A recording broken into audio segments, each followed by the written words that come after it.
Hey folks, welcome back to the channel. Today in episode 3, I'm continuing my work on the skateboard guitar, and if you haven't seen the first 2 episodes, be sure to go back and watch those. But I'm going to be working a lot on the cavity cover today and doing the routing for the electronics and some of the wiring and a lot more just assembly in general. So I hope you enjoy today's episode, and let's get started. Okay, well, I've got a lot going on and the bench is a mess, but I've got my humbucker ring installed. I've got the jack plate installed. I made a small circular cutout in the base of the heel here, and this does not protrude through, but the pot that I've got, I did make a cutout for it, and I've trial fitted it, but it does protrude quite a bit, so I went ahead and cut a plate that's going to go over the back of this heel area, and it's going to house my control cavity that I've made like a hand routed little cavity for. And I've got some holes drilled that go all the way through this block.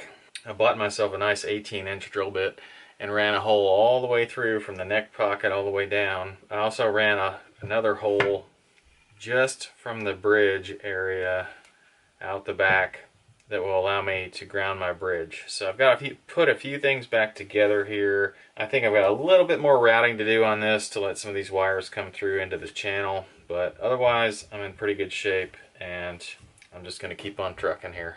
Okay, last look here at the body with newly installed electronics. Of course I have the bridge in place, but the humbucker is the big thing here. So I've got the humbucker mounted,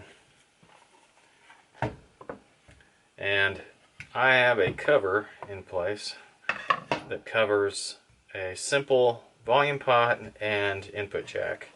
Not a lot of wiring there. There is a bridge ground, but that's the only other wire. And then of course I've got my cavity routed out in the plate itself, and everything fits up against the body itself. I just have to make some fasteners to go in here to keep the plate on, and then I need to mount the neck.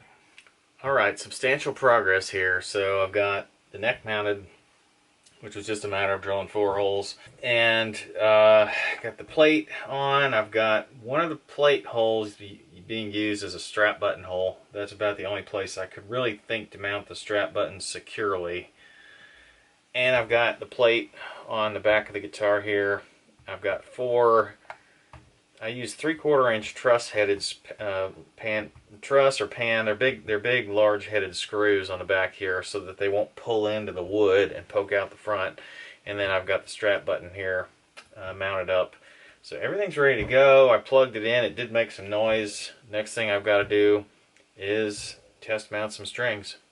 Alright, well, I've made some significant progress here. So I've got some strings on it, and you know, the fear of all fears was that the strings were not gonna line up exactly because the bridge was just a little bit off one way or another. But you know, I gave myself enough wiggle room in the neck pocket that everything's working out just perfect. I've got the same amount of space on both sides of the E strings on the fretboard.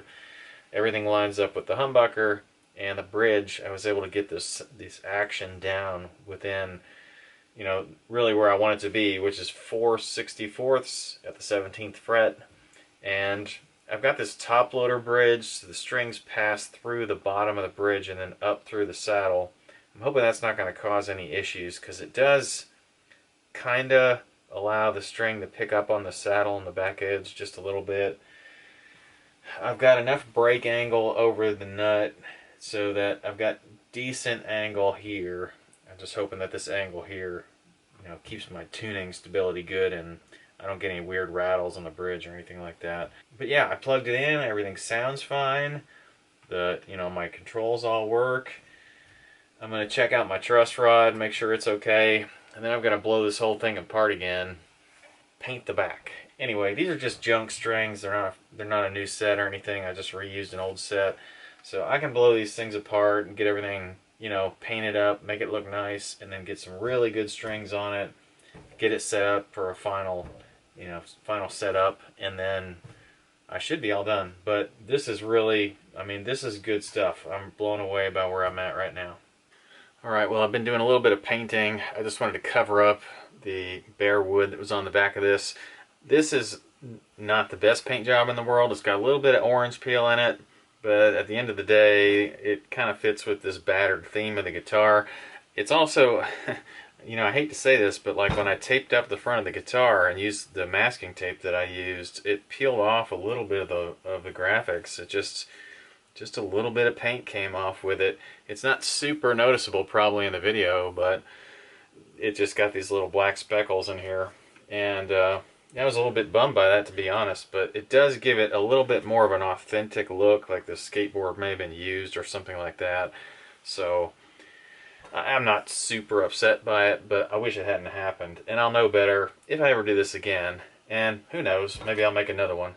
But now that this is painted, and it's been drying for about a day, I'm going to go ahead and reassemble the cavity cover, and then I'm going to go ahead and do a paint job on the headstock of the neck, and I'm going to try to do a water slide decal as well, so stay tuned for that.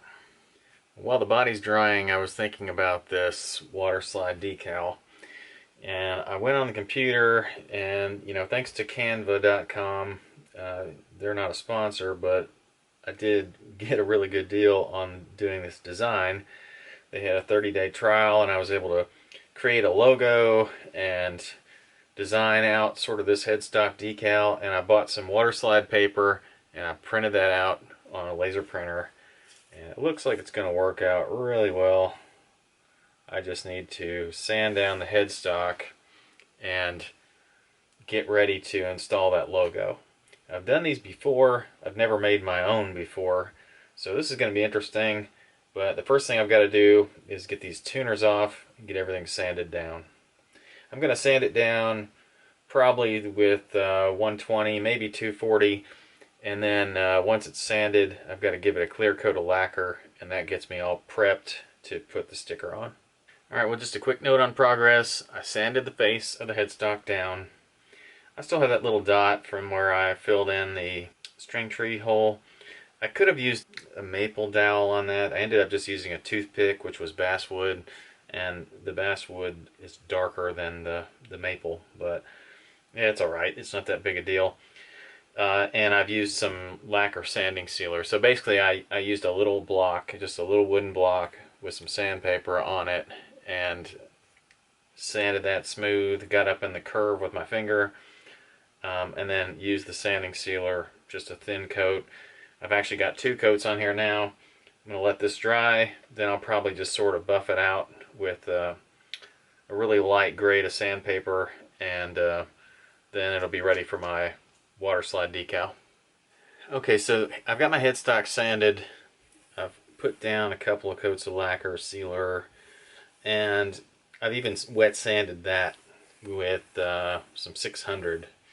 And I've got the center section here. I'm mostly focused on that, but I've got this center section here sanded down to accept my decal, or decal if that's your preferred pronunciation.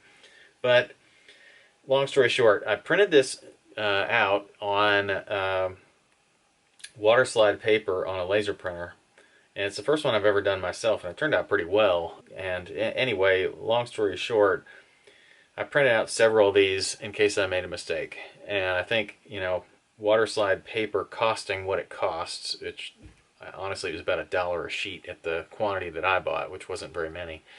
But at $1 a sheet, I made sure I was going to make the maximum usage of a sheet. So print out a few in case you make a mistake. And, you know, you can definitely get multiple attempts. You can always take the decal off, sand it back down, reshoot it with lacquer, whatever you want to do, you know, in case you have a problem. So, but anyway, the easiest way to do this is to have a small dish of some sort filled with water, and you're going to want to place the decal in the water till it starts to kind of curl up, and eventually it will lay back down. And you'll have to kind of test it with your fingertips to see if it's about to slide off the paper that you printed it on. There's a backing. This white is actually a backing, and the whole decal is clear. So when those two parts start to separate, then you bring that over to your headstock and slide it off, pull the white backing out from under, and just try to lay the decal down with no water or no air bubbles, and press out the water that's in it with a paper towel. And then we're gonna have to let it dry, and then after that we're gonna bury that sucker in a bunch of coats of lacquer. So that's where I'm at right now. I've got everything taped off so that I don't get lacquer anywhere that I don't want it. But I'm going to focus on putting this decal down for right now, and let's just get started. So I'm dropping this in the water, and like I said, it will curl. You'll want to kind of force it back down, and it will eventually lay down.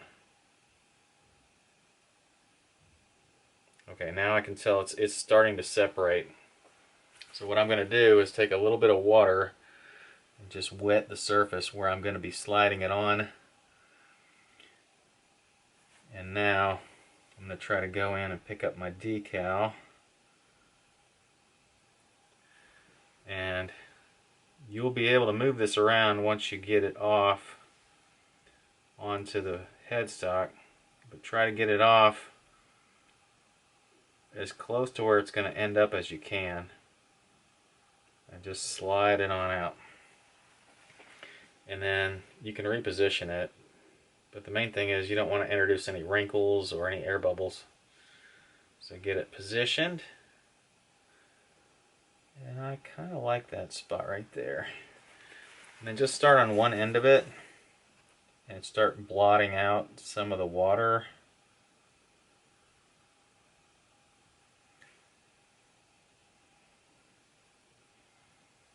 And if you prepared your surface pretty well, you'll be able to push out a lot of that water. And you'll have to keep kind of forcing it out to make sure that thing stays in place.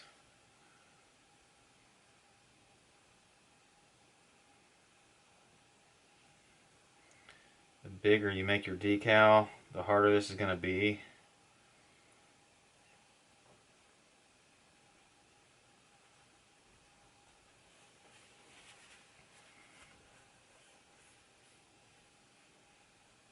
Alright, that's looking pretty good. I just need to clean up, make sure I get all the bubbles out. By the way, when you're trimming your decal, make sure you trim as close to the edge of your logo as you possibly can. That way you don't, even if you see some of the edges from the paper, it's not going to distract from your logo as much as it would if you had a really big jagged edge or whatever around the logo in the clear part.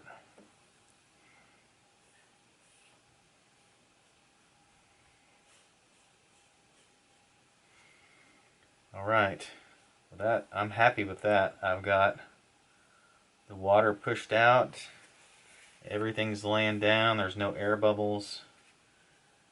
And now just gotta let that dry.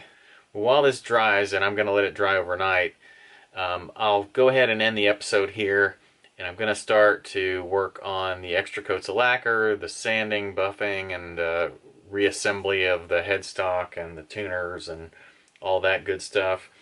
It's gonna take a while for the lacquer to dry so that the paint doesn't buckle up around where the tuners tighten down.